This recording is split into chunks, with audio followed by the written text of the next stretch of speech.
Hey everyone, in this video I'm going to show you some tips and tricks about the Apple Pencil that I picked up over the last couple of months using it with the iPad Air 4. The first trick, and this is probably the most important one, is to make sure that your Bluetooth is enabled, and if your Apple Pencil is brand new and not connected to your iPad, you want to pop it over on the top of your screen like that until the Apple Pencil icon shows up there.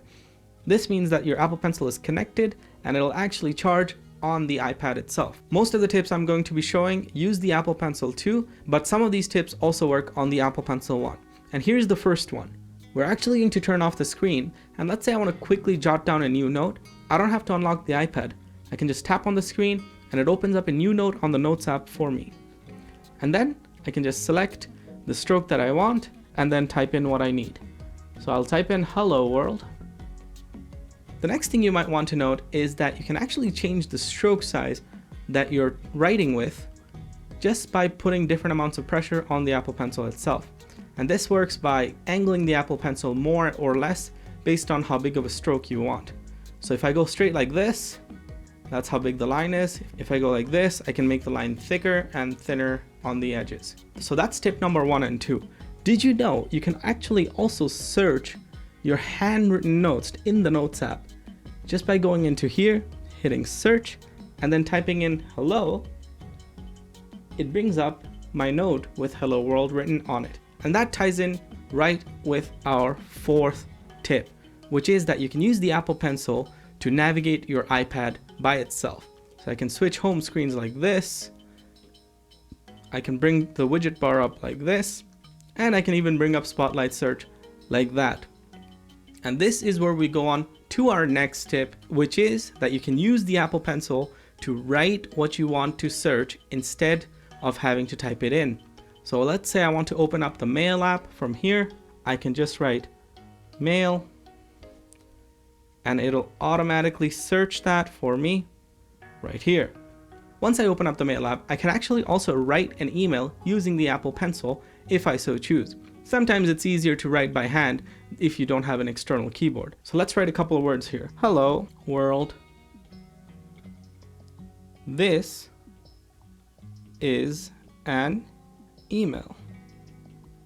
Oh, looks like I made a little typing error here. Instead of writing "this," I wrote "these." So I can stroke that out to delete the piece of text like this. And then I can replace it by writing it correctly.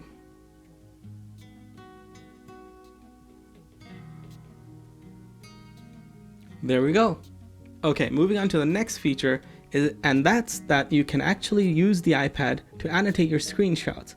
So I'm going to take a screenshot of the home page here, and I'm going to put an arrow to where the YouTube app is.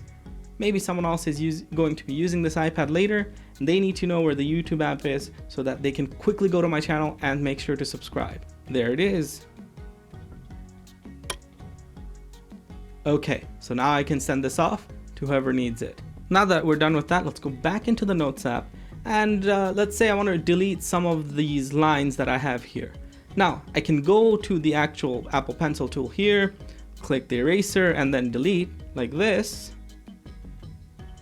But let's say I don't actually want to do that, and I don't want to move my pencil when I'm doing this. I can just double tap on this part of the pencil to switch the tool that I'm using to the eraser. So I'm going to double tap now, and it's erasing.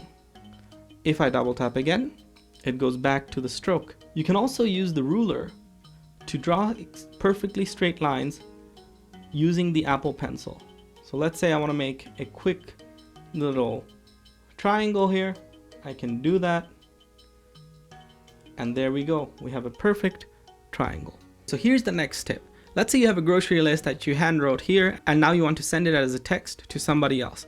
You can copy paste your handwritten text just by clicking on them like so, and then hitting copy as text. This will let you copy the text portion of that piece of text, and then if I paste it here, it'll be pasted as text. Okay, so those are all the tips I had for you guys today. If you're thinking of buying an iPad Pro or an iPad Air and thinking of whether you should pick up the Apple Pencil, hopefully this video helped you make a decision. If you already own the iPad, I hope you learned something new that you can do with the Apple Pencil on your iPad Air or iPad Pro. If you want more tech guides or reviews, make sure to drop a like on this video and subscribe to the channel. It helps us reach more people and grows our community. But that's everything I had for you guys today. Thanks for watching, and remember to always keep learning. Bye-bye.